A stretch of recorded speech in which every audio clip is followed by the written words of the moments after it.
Okay, go ahead and plug the sound in, and we should be. Let's see if the upgrades they did while I was out did the trick. All right. I think so. Hey, look at that. No locking up. Good sound. All right. I think whatever they did, it worked. So we'll give a couple minutes for everybody to join in. Hi, Brian.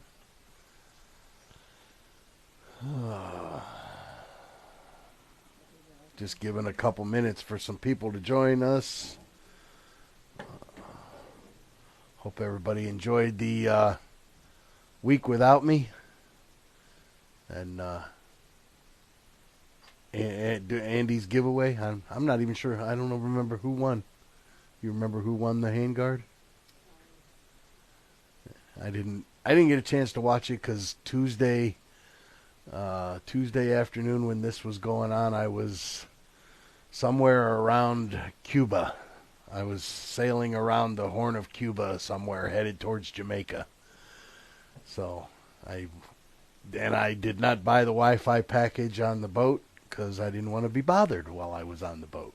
So I didn't even have cell phone reception. Nobody could bother me. Nobody could contact me. Nobody could call me. And we did have to get it on Friday because we had to check in for our flight. And on Southwest, if you don't check in, right, because it's cattle car seating, you got to sit at the back. So we bought the package for the one day on Friday just so we could check into our flight for Saturday and not get stuck at the back of the line. So and it worked out well. We got good seats on the flights home. So we had a good time. And I walked away from the trip with more money than I went with. I did really well in the casino. Me and my wife both did really well in the casino. We took $400 to gamble with, and we came home with $2,200. So that was a nice little bonus, made for a almost free vacation. You know, vacation only cost us a few $100s. So it wasn't bad at all.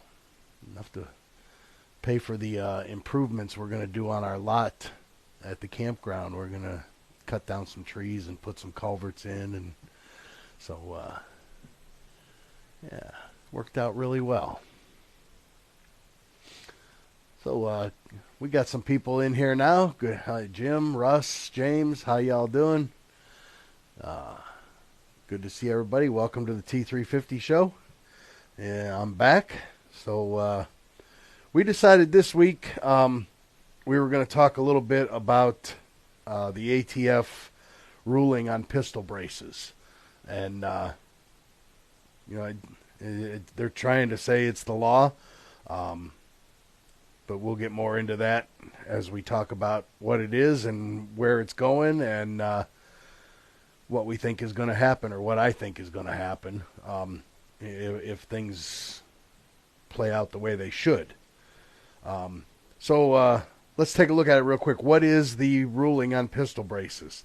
So what the ATF has done is they've issued a rule, 2021 R08F, called Factoring Criteria for Firearms Attached with Stabilizing Braces. This is aimed to clarify if a firearm was made, designed, and intended to be fired from your shoulder. So what they're saying is that these braces that are intended for your arm, to stabilize against your arm, are meant to be fired or can be fired from the shoulder. So what they're saying is that you can take this, right, and now you have essentially made a short-barreled rifle. Now, the whole problem, one of the problems here is that, I don't know, 6 or 8 years ago, whatever it was, they came out and said, yep, pistol braces are fine.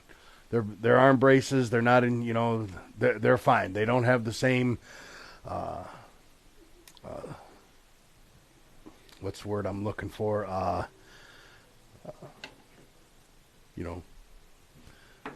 Surface area on the back as a buttstock, right? They don't have the same area on the back as a buttstock, so they're not considered buttstocks, right? So then they even went a step further a couple years later and said that even though you may shoulder it from time to time, it doesn't change the classification of the weapon. So that a shoulder brace or a arm brace could be shouldered occasionally, incidentally, or situationally without changing the classification of the firearm.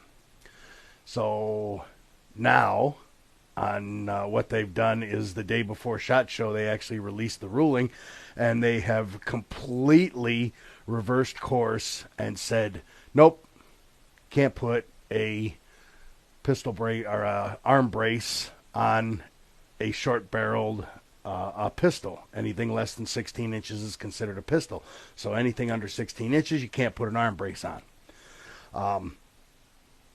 It's a 293-page ruling using vague language about what constitutes an SBR, including eye relief of the optic, the weight of the platform, and the public's likely use of the weapon. So they're telling us what they think we're going to do with the weapon. Will pistol braces be grandfathered in? No. The ATF is not grandfathering in any braced weapon configurations that they are deeming to circumvent the NFA. I have some notes here that I got from Silencer Shop's website, so I am reading the notes. So I don't want to miss anything. So this is coming off of Silencer Shop's website. Just wanted to give them a plug since I am using what they sent out to us in an email. So our pistol brace is illegal. Is this illegal right now? No, it's not illegal. Okay. The ATF are not, it's not subject to any sort of ban or regulation. The agency does not regulate firearm accessories, only firearms, and this is considered a firearm accessory. Does specify that many braced weapons, firearms with an attached stabilizing or pistol brace, may be subject to the NFA, as they could be SBRs. It doesn't specify what makes a braced weapon an SBR, and it gives the ATF discretion to apply the rule as they see fit to individual examples. And they've even gone so far as to, on the website, send a picture of your gun and we'll tell you if it's an SBR. Okay, so here's a spoiler alert, right? It's an SBR. Everything that I've seen, all the different examples they have on the website, even this, the wraparound, the arm wraps, all of them, they're all listed. Everything you see on the website tells me that every brace that's out there is an SBR. So what they've done is you have three choices. So your three choices are, I think 4 choices maybe.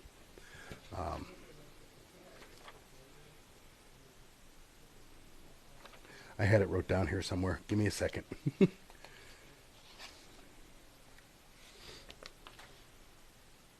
So anyway, you can remove the brace, right? Take the brace off of the gun and just have the tube. Okay? Then it's no longer an SBR. You can put a 16-inch barrel on it, which makes it now a rifle. No longer classified as an SBR. You can apply. Now, there's a 120-day amnesty period. We'll get into that in a second. You can apply for an SBR, registering the weapon as an NFA item with the ATF, and get the tax stamp that allows you to have an SBR. And at that point, then you'd be allowed to put a regular buttstock on this because you have the permit to have an SBR. Tennis ball sales have skyrocketed. Yeah, yeah, I saw that meme. So, and the third or fourth option is you can destroy your or you can surrender your firearm to the ATF or destroy it. Like that's going to happen, right? Fat chance of that happening. So, You know, the thing that I did here, and just for now, till I see where this whole thing is going, I don't think it's going to hold up, and we'll talk about that more in a minute. So this is my 9mm. I now have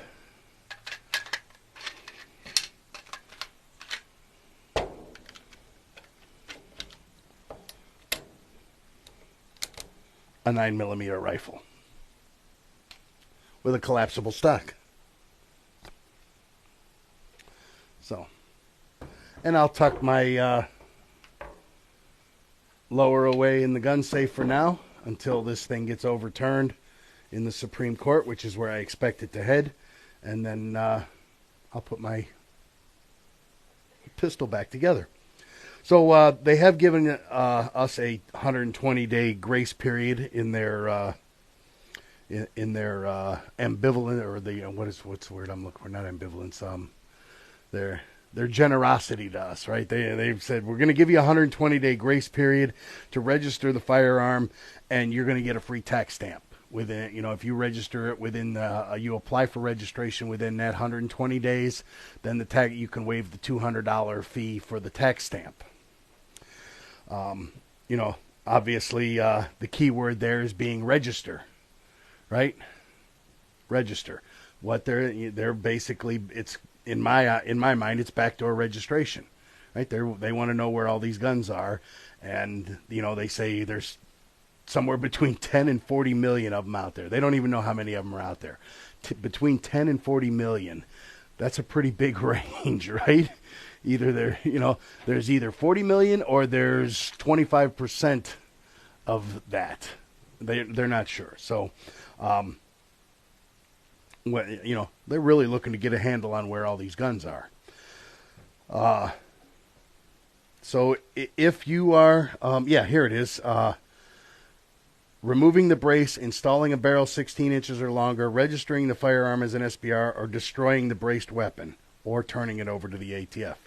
After the forbearance period, which is the 120 days, firearms that are determined to be SBRs will be treated as unregistered NFA items, and penalties for possessing an unregistered SBR include fines up to $250,000 and 10 years in federal prison and loss of gun rights for the rest of your life. So, do you need a tax stamp for a pistol brace? Yes, if your braced weapon meets the new criteria to be considered an SBR, it will require a tax stamp. Again, you can do it as a trust or as an individual. You can do the Form 1s. You can do it online. And like I said, if it's done within the 120 days, then, you know, I've been reading about that, Russ. Or it's an auto denial, and then they say they're gonna, you know, people are saying, I don't see that happening. You know, the thing where they're going to auto deny it and then come and arrest you. You know, I can't see that holding up in court, right? That's just a clear case of entrapment to me, right? Here, we're going to make this illegal, but we're going to give you an amnesty period. Go ahead and apply for the SBR, and if you apply, blah, blah, blah, blah, blah, and okay, we're denying it, now we're going to come and arrest you. Okay, that's pretty clear-cut entrapment to me, and I don't see that standing up in court. Again, I could be wrong, but, and, you know, do you want to find out, right? That's the other question. Do you want to find out? It's obviously it's a registration scheme, bait and switch. It had previously, you know, they approved the use of pistol bracings, and even went so far as to say that using them didn't change the configuration of the gun, and now they're completely backpedaling and saying, nope, can't put the two together. You can have this, and you can have this, but you can't put the two together. And, you know, there's even some talk about just having the two together in the same area. You know, is it intent? Is it intent to create an SBR, right? So, you know, I encourage everyone to follow the law. You know, that's kind of what I have to say, right? I encourage everyone to follow the law. Again, it's, you know, obviously this is headed towards lawsuits. The NRA's already filed a lawsuit, and 25 states have joined that lawsuit. Sorry, I caught a little bit of cold while I was down in the Bahamas. So, the attorney generals of 25 states have joined the lawsuit from the NRA. Let me see here if it specifies which states. Thought it did.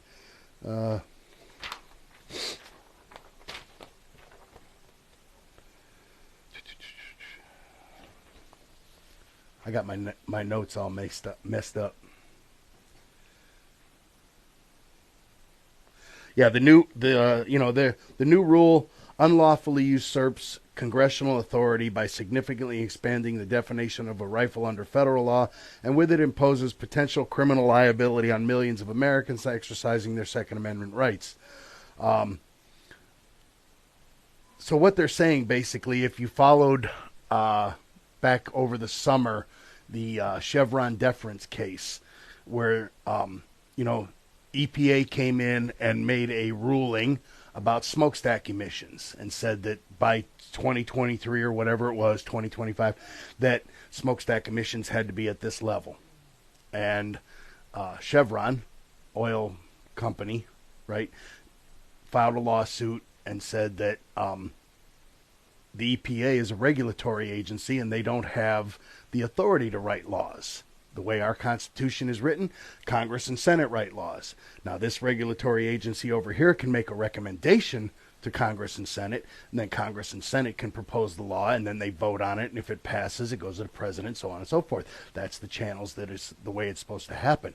These regulatory agencies are not authorized to write law, and that's what the Supreme Court even came down and said.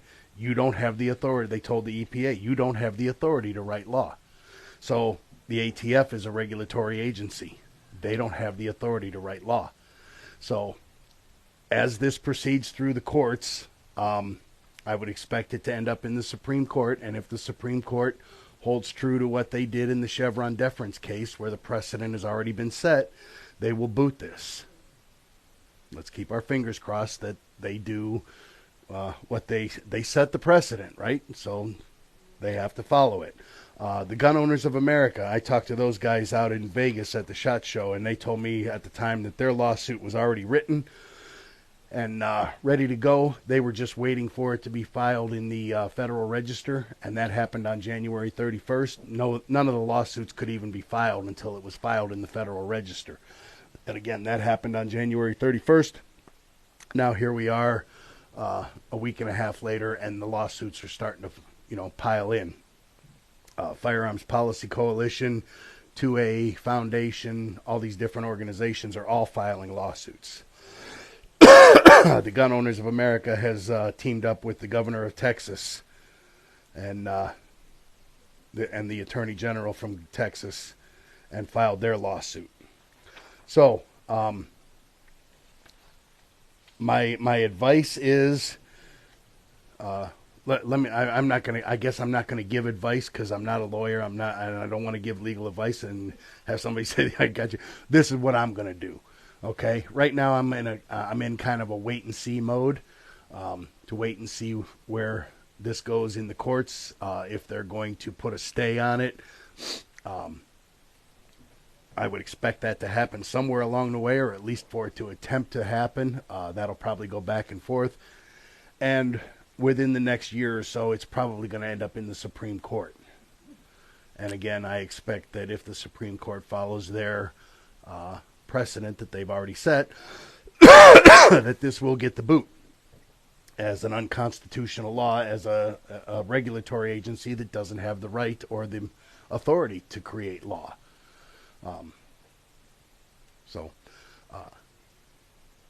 Best thing I can say, again, this is what I'm going to do. I'm going to make my guns legal so that I am legal, which is what I just did right here, right? I made the gun legal. I put a 16-inch barrel on it, and I'm going to have fun with this gun as a rifle now for a little while. and I'm going to put my upper, tuck it away in the gun safe, and hope this thing goes the way that I think it's supposed to. I'm also going to suggest that you should donate a little money to the Gun Owners of America, the Firearms Policy Coalition, the 2A Foundation. Excuse me, a lot of people have very strong feelings about the NRA. I'm not going to get into that debate. I am a member of the NRA and have been for a long time. They are still the big gorilla in the room. Again, we could have debates all day about the good things they've done and the bad things that they haven't done, and or the good things they haven't done. Right there's been some mismanagement. There's been some things in the last half a dozen years that obviously I don't even like as a longtime member. But again, they are the big gorilla in the room when it comes to gun rights advocacy, and they still have probably the highest membership of any gun rights organization in the country. So they still have a lot of clout on Capitol Hill. So if you so choose, I would suggest donating money to any of the above-mentioned entities to help them fight for our rights.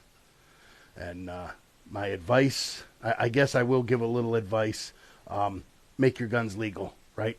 $250,000 and 10 years in prison and the loss of your gun rights is not worth sticking your middle finger up at the man. It's not worth it to me. So I'm going to make my guns legal, and then I'm going to kind of kick back here a little bit and wait and see where this thing goes. And that's me, right? And that's what I guess I would suggest to any of my friends to do the same. So that's where we are with the pistol brace rule. It is in effect. The 120-day forbearance period is in effect. It started January 31st. So if you choose to register your weapons with the ATF, you have about 105 days or so, 106 or 7 days to get that done.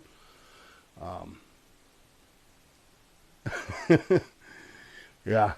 Well, if they want them, it's not going to, I don't see them paying market value for them, and even in a mandatory gun buyback, I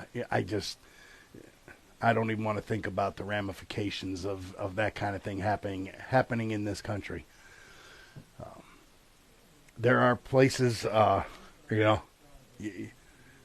you march into the swamps of Louisiana and tell Bubba you're there to take his gun, and let me know how that works out for you, right? We'll have a nice funeral for you, because that's what's going to happen.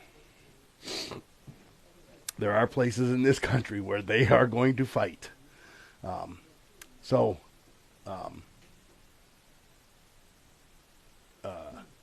Make your guns legal, and kind of wait and see what's going to happen here. Like I said, I expect this to make its way through the courts and to go into the Supreme Court and to ultimately get tossed, as long as they follow the precedent that they've already set in the Chevron deference case. Let's hope that they do that. So, in the meantime, of course, we have to put up with these things. We have to, unfortunately, a lot of us, we've become very complacent and ambivalent towards this kind of stuff because we see it. And again, here I am being complacent and ambivalent, saying, let's wait and see what happens. Let's let the courts fight it out. 200 years ago, 250 years ago, the founding fathers were, you know what they were doing when the English tried to take their guns. It didn't end so well for the English. But, yeah, right? Again, they're going to buy back our guns with our tax dollars, right? They're going to tax us so that they can buy back our guns. So they're going to take money out of one pocket and put it into the other. So, just silliness. But, yeah. So that's where we are. I guess, like I said, for me, it's not worth sticking my finger in the man's eye and risking the huge fines and the potential implications that come with trying to do that.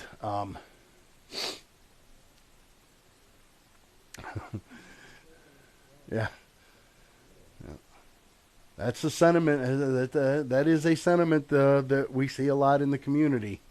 Right? We'll see what happens, but again, like I said, I told you what I'm going to do, and I'm going to play the wait and see game here for a little bit, see where this heads in the courts. So appreciate y'all joining me. My throat is really dry and scratchy from this cold I got going on, so it's a little hard for me to talk. Again, Gun Owners of America, Firearms Policy Coalition, 2A Foundation, these different organizations, and even at a state level.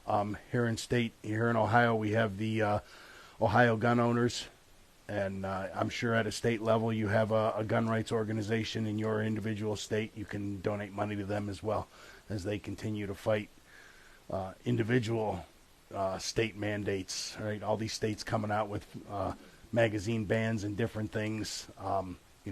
It's also good to join a state organization at the same time. So appreciate y'all. I'll see y'all next week, and I'm not sure what I've been gone for a couple weeks, so I'm not sure what we're doing next week. We'll send out emails and everything about what we're doing next week. Man, my throat's dry. So we'll see you guys next week. Appreciate you joining me. And remember, you don't have to be an expert to build your own AR, to upgrade it, maintain it, or make it legal. And we're here to help you do that. So we'll see you guys next week. Thanks.